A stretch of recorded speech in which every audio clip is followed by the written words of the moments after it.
What was the incident in your friend group? Story 1. Our friend just vanished. Straight up disappeared and nobody knew where he went. I was on a 2-week school trip back then myself, so I was more disconnected from the whole thing. But apparently his parents had divorced. Only one person got the info very late, and he wanted a short break to gather his thoughts. He even had made plans with our other friends to meet after said time, only to just not to do so. He stopped answering to everyone, abandoned every account he had and just stopped being. The friend, who got the memo, and I had suspected for a while that he might be depressed due to his slowly growing drinking habit in the evening and subtle change in personality. We even voiced our concerns back then, which he, according to his own words, appreciated. Those of us who could would try to visit him often and look for him at home, only for his new roommate to just turn them away with, "He isn't home at the moment." Don't know if he delivered the memos or gifts we left either. I understand if he didn't want to be friends with us anymore. Anyone has the right to that and doesn't have to justify it. But since the change came so suddenly and concerned everyone, especially since he wasn't doing well, everyone was really worried. A few months later, one of our other friends met him surprisingly at a work event, where he tried to talk with him. He was miserable and not looking good, but alive, which to some extent calmed some of us a bit. According to our friend, he was indeed depressed and was trapped in the non-stop downward spiral, where he couldn't answer his friends but wanted to, feeling more and more ashamed of himself and withdrawing even more. My friend tried to calm him and apparently had a good talk. They even made plans to meet again, only for my friend to cancel them due to an own private emergency. After that, our missing friend didn't respond again. Shortly after that, there was a huge fight with some other friends of the group, unrelated, but the stress from said incident didn't help, which split it definitely. It was pure chaos and a stressful time. I mean, we still talk separately together, do stuff now and then, and even got new friends into the group, but it's not the same anymore. Also, it might seem rather silly, but I still write to my missing friend from time to time. Don't know if he gets them though. As long as he doesn't tell me to quit it, I will continue to do so. I miss him dearly. It has been 2 years, but I just realized how much this has affected me. I just hope he's doing better. Everything else is not important. Story 2. I have a really attractive friend and a less attractive friend who is really competitive. Guys would go after attractive friend looking for a chance, and she would generally turn them down because that's not really her thing. Less attractive friend would compete with attractive friend for the attention of the guys, not really realizing she was only playing herself. So when the guys got rejected, less attractive friend was there to scoop on the rebound. Even as his self-admitted and very proud B, the notches on her bedpost weren't about the act she was having, but the act that attractive friend wasn't having, because she was winning a competition that again was happening entirely in her head. Ultimately, this caused a rift in the friend group. There was a particular inciting incident I can't be bothered going into in detail. But basically, when less attractive friend finally got an actual boyfriend at a time attractive friend didn't have one, less attractive friend started blowing off social commitments with attractive friend in ways that were really inconvenient and giving really phony apologies for her behavior. Attractive friend finally decided that she had hit her limit, and if that's how less attractive friend was going to be, she didn't have time for it anymore, and started cutting less attractive friend out of invites to stuff. Most people sided with attractive friend on that one. Story 3. God, it's so embarrassing. Twilight came out when I was in middle school or so. One of my then friends, friend A, had the book but didn't want to loan it to me because it's her thing. I was very poor and the library didn't have it. Another one of my friends loaned me her copy instead. The other friend threw a tantrum, kept it up for weeks. The group split in two. Those who thought I shouldn't have bothered to read the book, even though I read books like they were water to avoid making friend A mad, and those who thought friend A was childish for thinking she owned the rights to reading a book released to the public and could prevent others from reading it. My sister nearly got into a fist fight with friend A over it for treating me so poorly. Story 4. I've had a group of buddies, 4 of us total, since high school. We all ended up in college together. I brought a girl into the friend group. We went on a few informal dates and would make out a little bit, but when summer came our freshman year of college, we cooled off. I got a girlfriend. She ended up fooling around with a guy back home. It was really no big deal. We still remained friends with no hard feelings. One of my friends ended up with this girl regularly. Total with benefit situation. I was glad. Now there were really no hard feelings or jealousy because I was with my girlfriend, and she had my buddy to fool around with. We noticed our third friend ended up getting really distant and resentful. 3 years later on a road trip, he gets drunk and confronts my buddy. He was madly in love with my friend, my buddy's friends with benefit, and felt betrayed to find out my buddy was making love with her. We basically brought this incident to friend court. All four of us had a trial and really gave our friend a piece of our mind. He was way out of line to be so upset about a secret crush he told nobody about, and a crush on a girl he had no exclusive dibs on. Story 5. Had a short-lived fling with a girl in my old friend group, and I called it off because she was going around telling people very personal things I said in confidence about me and my mental health that had literally nothing to do with her. I was drinking at home one night with my roommates, and she stopped by. She was friends with my roommates before and after all this. I decided in my very drunk state, in a moment of clarity, that A, I didn't want to be around this woman, and B, I didn't want to say anything I'd later regret, and C, it's for the best I just grab a glass of water and go to sleep. As I'm just falling asleep, Goo's hitting me pretty hard. My bedroom door opens and the woman says she just wants to talk. In increasingly impolite and even hostile tones, I kept telling her to please leave now, get the hell out, I don't want to talk to you. I'm drunk, just leave me the hell alone, and then passed out. She decided it was okay to spend the night in my bed, even though she was repeatedly told I didn't want her there.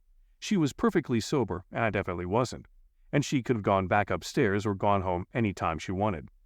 I was livid. I was extremely angry. I went ballistic and called her out for her disgusting behavior, and told her I never wanted to see her again. But apparently, I was the bad guy in all this, except for 2 out of like a dozen people who remained friends with me after this. Story 6. There was the time one guy's girlfriend broke up with him on St. Patrick's Day and got kicked out of the bar for trying to fight the bouncer, and then sat on the corner of the street for 20 minutes crying. Decided to walk 8 miles to go fight the other guy the girl left him for, and was tackled by his dad after everyone that knew him gave up trying to control his behavior and called his family, and the cops brought him back to his apartment hours later and gave us all business cards to call in case he has a breakdown again. There was the time the same guy got off work as an armed security guard and came home to where we were all pre-gaming and decided it was a good idea to pass around his service firearm, where one of the girls, one of our friends, brought squeeze the trigger and put a hole in the wall, and the cops came to talk/lecture us on firearm safety because she left about 2 minutes after the firearm went off. Didn't even stick around to see if the people downstairs were okay. And who could forget when the same guy, still being pissed off at the other guy for stealing his girlfriend a year later, and after they broke up, decided it would be a smart idea to make an anonymous, threatening phone call to tell the other guy he's still mad and is going to fire him. From one of our roommates' cell phones in about 10 minutes after I got home from work, I had a very unfriendly SWAT officer forcing my face into the very dirty carpet after I just took 2 water pipe hits straight to the dome. We stopped talking to him after that, and it was a very tense 3 months until our lease was up, and we graduated. Story 7. Freshman year, I'm sitting in advisory.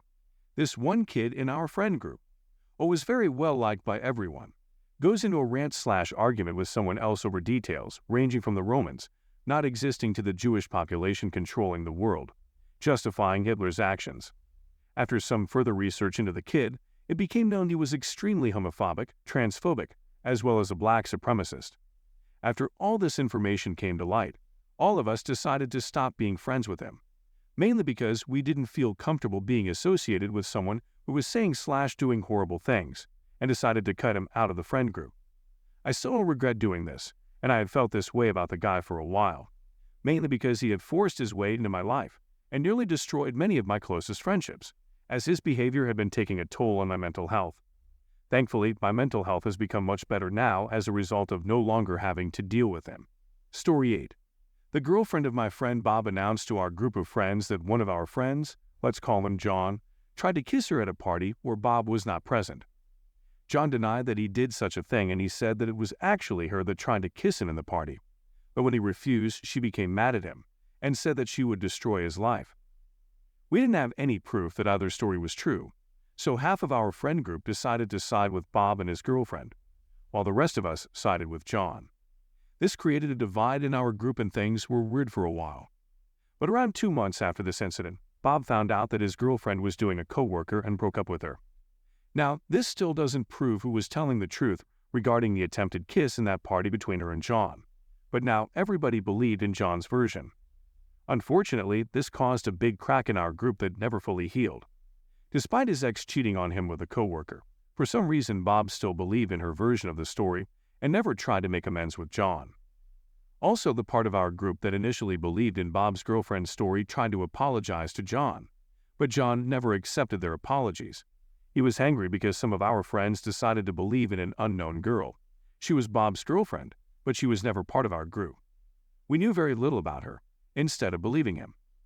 Some of our friends that sided with her knew John for more than 10 years, yet they didn't believe in him. So in the end, she didn't destroy John's life like she promised, but she destroyed our group of friends. Story 9. Names were changed here. I liked my friend Alice, and I eventually told her. I was sure she felt the same about me. She said she didn't. We stay friends and continue on like that conversation never happened. A few months later, I met a girl named Jenny and started dating her. My friend Alice apparently did like me and was now jealous. Alice starts stalking Jenny on Facebook and sends weird messages to my girlfriend. Things like asking what it's like dating me, are we really dating or are we just fooling around? How am I in bed? I ask Alice about it, and she lies saying that she didn't send my girlfriend anything. I tell her I'm currently looking at the messages, and she loses her mind and I block her. I haven't seen Alice or talked to her since then. She starts talking dung about me to our mutual friend Danny, who believes her. Danny is also friends with Jenny. His roommate Sonny stands up for me, but Danny gets mad at Sonny, saying she's just standing up for me to make him mad, and then he moves out. I lost friendships with Alice. Danny lost friendships with Jenny, Alice, Sonny, and myself. Danny eventually saw the truth, but it just wasn't the same anymore. My friendship with Danny started in elementary school with a mutual friend, and we lived a block away from each other. We literally grew up together. At that point, we had been friends for over half our lives, and it was all gone in a day. Story 10. Weirdly enough, a car accident. 4 friends were in the car when it got T-boned. Totally the other driver's fault. She was going too fast into a blind hill. Our friend in the seat that was closest to the accident passed from internal injuries. The last time we were all together was his funeral. We see each other around town now and again. Still have mutual friends. We're all in a remembering friend Facebook group with his family. But for some reason we all just never got together again. No one talks about it. Story 11. Group of 6 girls, all very close from age 6 to 27. Rachel gets engaged and picks 4 out of the 6 girls to be bridesmaids. 2 weeks later, Emily gets engaged and picks the same 4 out of 6 girls to be bridesmaids. One of the girls that never got picked absolutely broke down, but the girls told her to get over it. She left the group chat and slowly stopped coming to events. People reached out, but she barely responded. Haven't heard from her in years. It eventually influenced another non-bridesmaid girl to leave the group too. She still keeps in touch but won't show up to group events. Then the group dynamic changed because the 2 girls who were never bridesmaids were the ones that got bullied, so now those spots had to be filled in the group by 2 other girls. Well, those girls would not put up with it. The group chat eventually died. They tried to do a group trip together, and apparently it was super awkward, and they've all slowly drifted apart. Story 12. We all worked at a popular fast food restaurant together. Ellen was a shift manager at my location, married to Denise, another shift manager at a different location of the same restaurant. Ellen cheated on Denise with Martha, breaking Denise's heart and causing her to quit her job and spiral down a very dark path very quickly. Denise abruptly moved out with only the clothes on her back, and after about 6 months or so, finally decided she needed to go back home to go get all her stuff she left behind. On the way back to her old house where Alan still lived, Denise lost her life in a car crash. This happened 6 years ago, and I'm still not on speaking terms with Alan nor Martha. Story 13. A friend goes on a show for adults. You have 3 rooms, A, B, and C. If you don't like the woman in room A, then you would go to room B. If you don't like B, then you would go to room C. You cannot go back to a room you already visited. If you like B and stayed there, then you will never find out about room C. He did the show in secret and did not tell anyone. People found out and started to make fun of it. It reached our friend group, and we were supportive but also made jokes about it. Instead of owning what he did on that show, he cut all ties with everyone. Even with family, moved to another city, got married, and has 2 kids now. He still blames us and his family for everything that happened after he was on that show. Story 14. There was this time when 2 girls, we were a girl-only group in school, started leaving us out, and stuff like that. It wasn't anything critical until they started openly planning a trip to an amusement park, without inviting us and inviting 2 other guys from school. For your information, we, as a group, didn't even talk to the guys much. So since they were going to a park, we decided to go out to a mall together without them. And one of them, let's call her Girl 1, saw a group chat we made for the hangout, and the next day she and Girl 2 stopped talking to us and left the group chat. They were mainly mad at me and another girl, who I will call Ivy. The next day in school, it turned out they tried to brainwash everyone and called them, everyone except me, Ivy, her twin, and 3 other girls that weren't involved in the fight. The whole drama lasted for over 2 weeks. Right now, we still hang out as a group, but don't talk to them as much as before. We call it our incident. Story 15. Had a group of friends in high school, and I got married and had a child shortly after. My wife and I struggled a bit financially, and I was starting to become stressed out and depressed about it. Us guys got together, and I talked a bit about it to get it off my chest. The entire group came to the conclusion that the best way to fix the financial issues was to abandon my wife and daughter. And it wasn't joking sort of stuff either. They really meant it. Needless to say, I don't associate with them anymore. Story 16. It really wasn't an incident. It was just a comment about a political campaign. One lady who was strongly partisan in one direction made a comment. Someone else challenged her assertion, and the battle was on. The lady who made the initial comment demanded that everyone else choose sides, and even those of us who wanted to stay out of it were pressured to reveal our loyalties. Ultimately, a group of people who had known each other for more than 15 years was broken up through defriending and blocking of replies, over something that really didn't matter. Story 17. This isn't really deep. It is just one of the more memorable drama. We had these bets back in elementary. Not much, but it was at high stakes. One time, one of the bets were if you lose, you have to confess to your crush. It started with 2 of my friends. We did these bets in Roblox, Arsenal. One of them was quite good at Arsenal. We will call him Friend 1. And they versed one of the worst players in my friend group. He is Friend 2. But another one of my friends, Friend 3, helped Friend 2, which Friend 1 ended up losing. Funny thing is, when Friend 1 confessed, she said yes. But there were more bets. Another one of my friends, Friend 4, wanted to challenge Friend 2. Friend 2 lost. I usually joke to Friend 2 about how he was an idiot for accepting that. I knew well that Friend 4 was better than Friend 2. Now Friend 2 didn't hold up to the bet for about a term. We pushed him over and over again to do it. I think he teared up a bit. But he said that he can't do it himself and gave us permission to do it. We told his crush that he had a crush on them, and well, their entire friend group was freaking out. It was obvious his crush was going to say no, or his crush's friends would use this dirt against him. So Friend 4 quickly covered it up. By the way, no, Friend 1 or 2 didn't tell us who their crushes were. We guessed them. Story 18. I busted my buddy Josh's girl kissing a different buddy, Kyle. I told her she needed to tell Josh or I would have to. The 2 buddies were hanging out when she called and told him she kissed Kyle's. Josh pointed at Kyle and said, "You." Kyle instantly collapsed and had a seizure. He had to spend a couple of days in the hospital. Josh broke up with the cheating girl and reconciled with Kyle. Story 19. One of the vocally anti-children during hangouts women got pregnant, then brought her infant to every hangout and shushed anyone who spoke above a decibel. We reminded her that she was the one who gave other people crap if they even hinted at bringing one of their kids, but hangout time was adult time. She started sabotaging the group hangouts, so we ousted her. Story 20. Friend asks all of us to be bridesmaids in her wedding, lets us buy dresses and get them altered, then gets married in her backyard alone without telling any of us. We found out when the wedding pictures were posted on Facebook. That's a wrap for this video.